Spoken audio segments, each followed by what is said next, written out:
How the heck are you, everybody? I'm Fastidious. Welcome to this week's edition of Should You Summon? I just want to start by saying I'm so touched by how people are asking for these videos every single week now. I really appreciate that you appreciate them. So, Should You Summon? This is a series where I release a video the evening before that weekend's banner every single week, answering, addressing, breaking down the question for everyone, should you summon?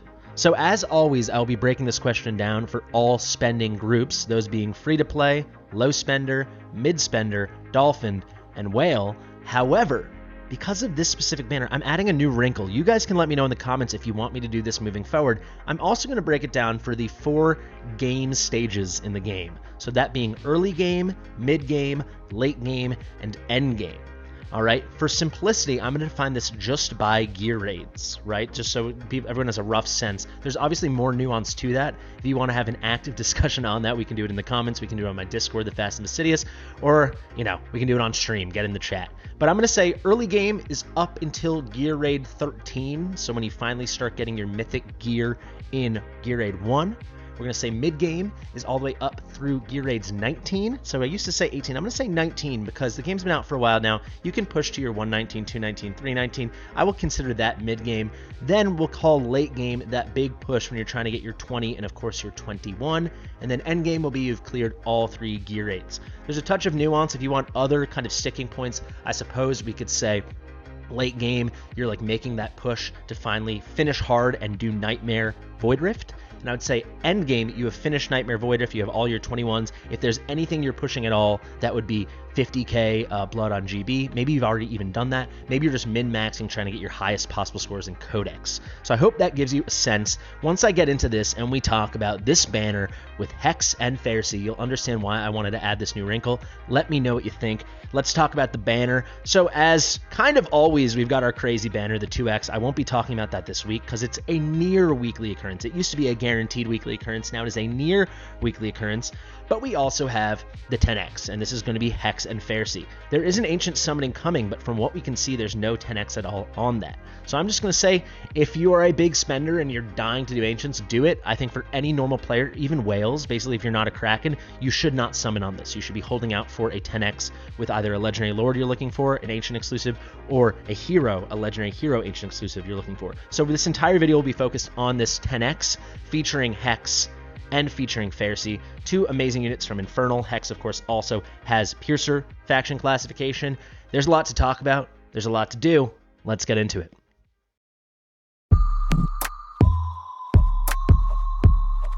Fastidious. Fastidious. So I want to start by saying something. We have many banners where a hero gets a bad rap because they're not like the top guy on the banner. So a great example of this would be the Zealot banner we had, which was a 10X on Zealot, and the other hero is Nocturne. And people started being really disappointed that they didn't get that they got Nocturne and didn't get Zealot, which kind of rightfully so, because there was a better choice for the vast majority of accounts. If you didn't have Zealot, or if you didn't have A1, or if you didn't have A3 Zealot, you were hunting for that, not Nocturne. So people were upset when they got Nocturne, and then kind of a reputation came to be that Nocturne wasn't good, and that is absolute bogus. Nocturne is extremely good. He's like S tier in Void Rift. He's exceptionally good in Guild Boss. There's a lot of places Nocturne can really shine. He's legitimately just a great hero, but he's not Zealot, or at least on that banner, he fell short, so he got a bad rap. I don't want that to happen with Ferssi.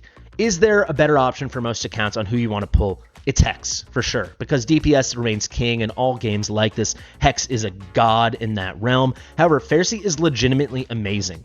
I put out a guide on him, not her, on him, just yesterday. I worked really hard on it, so if you're interested in Ferssi at all, go check it out. And a big part of that guide was talking about inspiration and the inspiration Ferssi does. I think I articulated what I was trying to say well, but I want to touch on this again. The amazing benefit of Ferssi's inspiration is that Ferssi is not first and foremost an inspiration hero. Ferssi is a very, very strong, very potent healer with very high base stats and a huge vortex range, right? Really amazing healing. Then when you have a healer in Watch Realms, you look for extra utility. The next thing Ferssi brings is crazy damage mitigation. 25% damage mitigation permanently to all allies in range, Ferssi included, from AoE attacks. 25% damage reduction. That's going to enable tons of stuff in the Void Rift, in the Healer Codex, you know, the Golem Codex. It's going to be amazing, amazing in Gear Raid 2, especially for people progressing. Then the third thing is, oh, by the way, there's some great inspiration. People are just saying she's not Dolores, and he's not Dolores. I always mess that up. And he's not. He's about half as good as Dolores, but hey, instead of bringing Dolores, you can bring him. He is more expensive, but now you get a legitimate, awesome healer. You get some legitimate, amazing damage mitigation utility. And by the way, you get half a Dolores, which is really something. Half a Dolores. It's really something. You go watch the video if you want to see, but I just want you guys to know, Ferssi is, Ferssi had a big rework. Ferssi used to have a huge thing in the kit, on Forerunner based off of crit. Maybe some people are still thinking that's how the kit works. It's had a rework. That's not how it does. If you want to see, that's not how he works. Go check out my video. Ferssi is legitimately awesome. Immediately going to be a top 3 or 4 healer in the entire game. I'm not exaggerating. Ferssi is incredible and is going to be the best healer in the faction as well. So definitely do not sleep on Ferssi.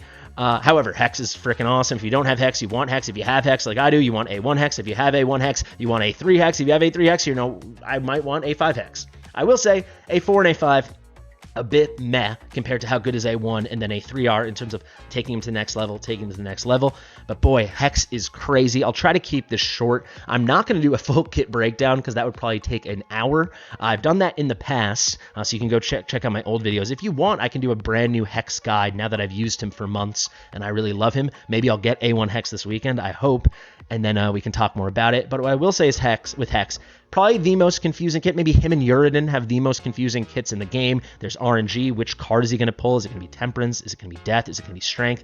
Oh, on the ultimate is the Joker. Oh, it's A1. Oh, is it going to be the Fool? I mean, there's all these little things. Oh, it's A5. It's going to be the improved version of the Joker and the Fool. You know, there's a lot to understand, but basically what you need to know with Hex is he's single target, he's a marksman, and he's in dual faction, Infernal and Piercer, two of the strongest factions in the game, so he can get those big benefits depending on where you put him. He does magic damage, so even though he's a Piercer, when it comes to late game, so again, doing 20 and 21 dungeons, he completely falls off a cliff for Gear Raid 3 because of the really high magic resistance. However, when it comes to other things where you need magic damage, he's a freaking god. He's like in that Nocturne level of single target magic DPS. For a lot of ways, even better, especially with Awakenings, obviously. In Guild Boss, he's just straight up way better. He's amazing. For Void Rift, he's just amazing too. On that Nocturne level, probably even a bit better. I use him all the time. He might get a slightly underrated rap. I don't think so, because this banner's led to a lot of hype for him. He's not particularly good in gear raids. However, in Void Rift, in Guild Boss, these are probably the two most important pieces of content for most players up until they get to the late or end game and start focusing on Immortal Codex. He's just remarkable. He's so good. He's my number 2 DPS on my team for Guild Boss. I use him in most stages for Void Rift. He is just so good. He only gets better with Awaken 1. Now there's a chance to draw the Fool. They don't tell us what the chance is, but it happens pretty frequently. 1500% damage with a big boy slow and 5-second burning. This thing just does it all. And then at a 3, during the effect of Mad Truth, which is his ultimate, performing basic attacks against targets inflicted with burn will continue to increase the duration of this ult. Similar if you think to like Idril, when she kills someone, she adds more time to his ult. Whenever he hits a target that is under burning, he will just continue his ult, Mad Truth, by 1 second. It messes up your Guild Boss timings a little bit, but it's worth it because his ult is active forever. It already has a super long duration when you skill him up. You see it goes up to 35 seconds. I do recommend you skill him up if you get him. Then when you add second, every time he hits a burning target, which if you're doing it right, you're going to have that Guild Boss on fire almost nonstop, if not nonstop. It's wild. He's super good. He is worth all the hype. I will also say, people think of Hex as a DPS. He's an amazing DPS, but on top of that, he's got the burning right. He's got the stuns. The stuns are really nothing to sneeze at. He's got the slows. He's got crowd control. He's got a little bit of everything. He is just so good.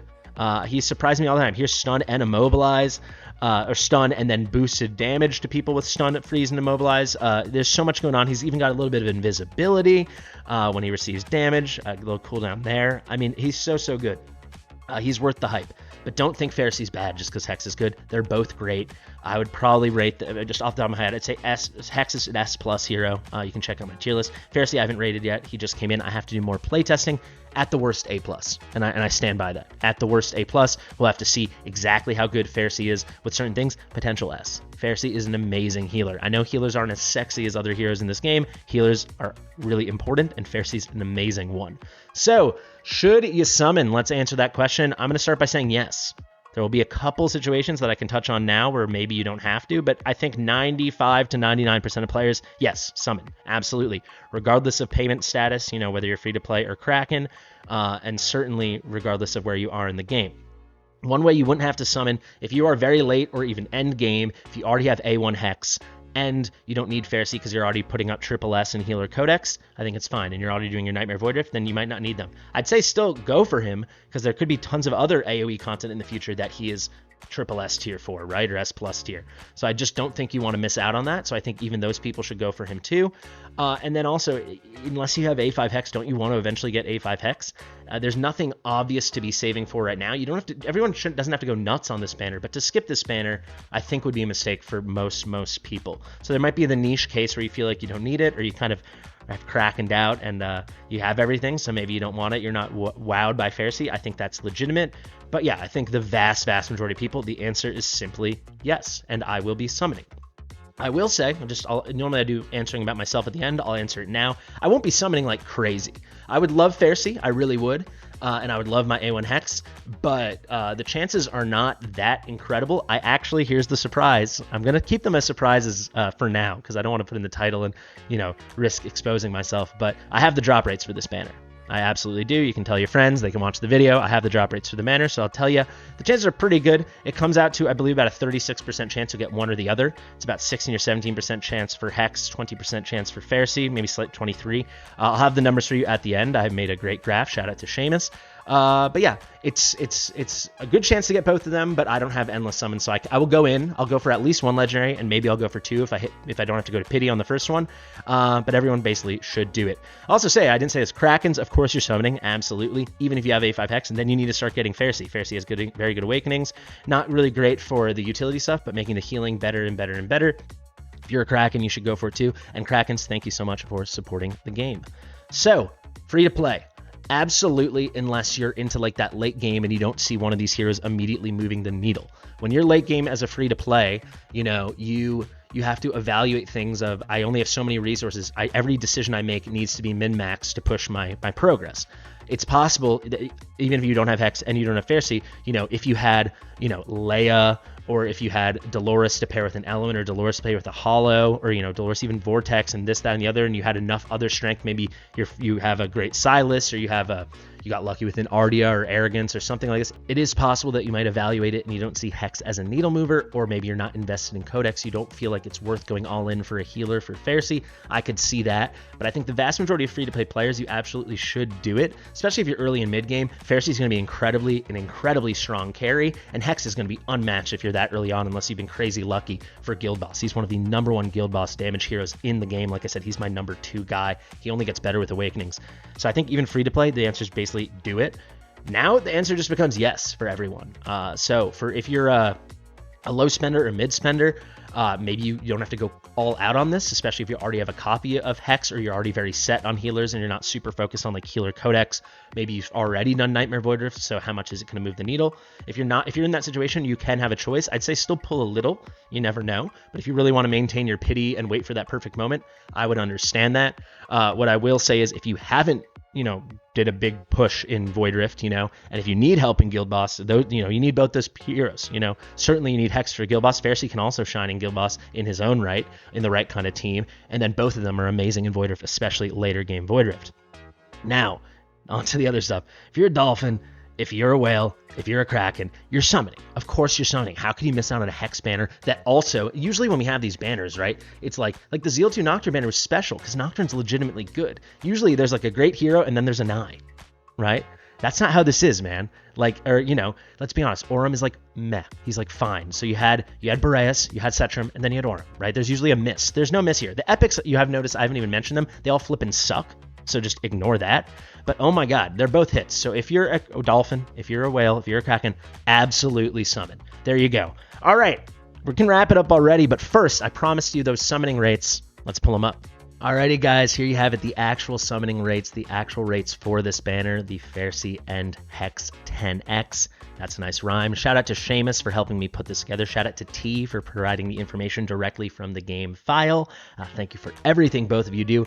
Guys, Seamus and I did our best to make this as presentable as possible. If you have any tips for the graphics and the visuals here that would make it even clearer and even easier to understand, please do let us know. So what are we looking at here? We'll get into the actual numbers first, but this is just to really visualize it. So we have things, they're buckets in this game, right? So we have common Legos. These are going to be heroes like Silas, like Nocturne, the more ones we like to think about, Cratch and Shamir, heroes like that, Orim. That's this rate, and with all those, this is your chance to get a common Lego, right? You can see that broken down here. It comes out to 52.832%. Next, we have this big blue swath. Actually, let's go counterclockwise. Then green, we have our rare Legos. So these are Legos that are in a smaller bucket, right? This comes to a 6.696% chance. These are going to be heroes like Boreas and Arrogance and Salazar. They're really good heroes that tend to be really rare, and they are. We have the rates for it, right? There are less of them, so that's why there's a stark difference, but also they naturally have a lower rate hero by hero. Next, we have a teeny tiny sliver, and that is Hatsit, who is in a bucket all her own. Hatsit comes in at a staggering 0.496% chance. She basically has the same chance as you're going to see on this banner. You have basically the same chance as pulling a Legendary Lord or Ajax as you do getting Hatsit, and it's crazy. And you can just see that's what this yellow is, right? That's your actually no. If you just count just to get one, you actually have a better chance if you're counting the whole pool of getting the Legendary Lords. So who are in that one? The Legendary Lords. These is everybody except for Leia and Morgan, who just happen to have a smaller rate. So Ajax and the 5 others. And then this tiny yellow sliver, these are our rare Legendary Lords. This is Laia and, of course, is it Leia or Laia? Laia and, of course, Morgan, my girl, Mommy Morgan. And finally, we have our 10X heroes. So this big one over here, the blue one, this is Ferssi, so more common than Hex. And then there's Hex, this teal one over here. Let's look into, I hope this helps you visualize it. Let's look into the actual numbers now. It's going to get a little bit more confusing. Here, I'll zoom out a bit. Here is a chart showing all of those numbers together. We couldn't fit it all with the things, but you can see it directly correlates to this over here. Ignore the colors, but you can see these are the little slivers. So now you can see it on a hero by hero basis. I'll give you some examples if we zoom in. So if we look at this big blue, this big pink swatch, whatever, you have a 20.3% chance to get Ferssi. So that's just, if you get a legendary, that's your chance of who it's going to be. 16.4% chance to get Hex. Now, if we go to our normal legendaries, they're all at like a 2%. So Valkyra, Silas, Shamir, Sadie. If we go up over here and we get to our rare legendaries, you'll see Eloin, Constance, Boreas, Arrogance, heroes like that. We couldn't write them all in because graphically we can see these tiny slivers, and we'll get to the actual list on the left in a second. Those are at a 0.7% chance. So basically you're 1/3 less likely. You're 3 times more likely to get Alora or Absent or Aelin, Brokir, these normal legendaries, normal rate legendaries, than to get the rare ones like Salazar and Arrogance and Constance, so on. If we go now to this tiny ones over here, this is going to be our chance to get your legendaries and your hotsits, your legendary lords and your hotsits and stuff like that. So if we look here, it's from lowest to highest, right? So obviously the highest are going to be our 10X over here. I just did a quick color coding. I hope Seamus approves. And then, so the lowest, just Leia and Morgan are rarer of the normal lords. So when you say normal lords, there's the 7 normal lords. If you see Snake Blood Empress ever, that's always Phenoma. That's just what they call her in the game file. And you can see, so these guys are, you get 0.3% chance. That's how it is. So every 1,000 legendaries you pull, there's 3 of them should be Leia, 3 of them should be Morgan on average. Then, about 1.5 times more likely is to get a normal legendary, including Ajax. So Twin Fiend, Tordor, Venoma, King Hearts, Aracha, and Ajax. And then basically the same rate, 0.045% chance. More likely to get Hotsit than Twin Fiend or Ajax or any of these other ones. So Hotsit is in a class all of her own. Next, we have Arrogance through Sela 2. This is our group of our rare legendaries. They all come in at a 0.744% chance. All these rates are suppressed, right? Because the big rate up on Ferssi and Hex. Then all of our normal ones, Abomination, this is alphabetical, great job, Seamus, all the way through Zealous, but some really good ones in here, right? Like we've got Nocturne, a lot of people like this here, we've got Comet, we've got Silas, right? Those come in at 2.032%, and then Hex, naturally falls into the rare hero category, so his 10X is boosted it's still, even though it's boosted, it's still gonna be less than Ferssi. He comes in at 16.359%, and then about 4% more likely is going to be Ferssi, who's basically 1 in 5, just over 20%. You can see that directly correlates to this. You say this 2.032% chance of these guys times 10, that's going to be Ferssi. And then you can see Hex, they're rating him right in between. I actually think they gave him a slight rate up. This easily could be like 7%, but then I think that people might be outraged. That's kind of how I'm reading this. But there are your actual rates of the banner. Guys, I hope you see, you can let me know, I really hope you see the kind of effort me and my team and all the great people in this community make to try to give you guys as complete information as possible, not just for your entertainment, but also for your wallets and your knowledge, and just maybe some of you find it interesting. Edutainment, is that how you say it? I hope you like it. I'm working my absolute butt off, so I really, really, really hope you like it. There you go. Should you summon? Basically, the answer is yes. I'm going to summon. Hope to see you guys. We're doing a pull party tomorrow. It's going to be a lot of fun. Hopefully, there's lots of Hex, lots of Heath Ledger, and lots of Ferssi out there in the desert. Guys, I've been Fastidious. If you like my stuff, like it, subscribe, get in the comments, share it with your mother, and I'll see you in the next one.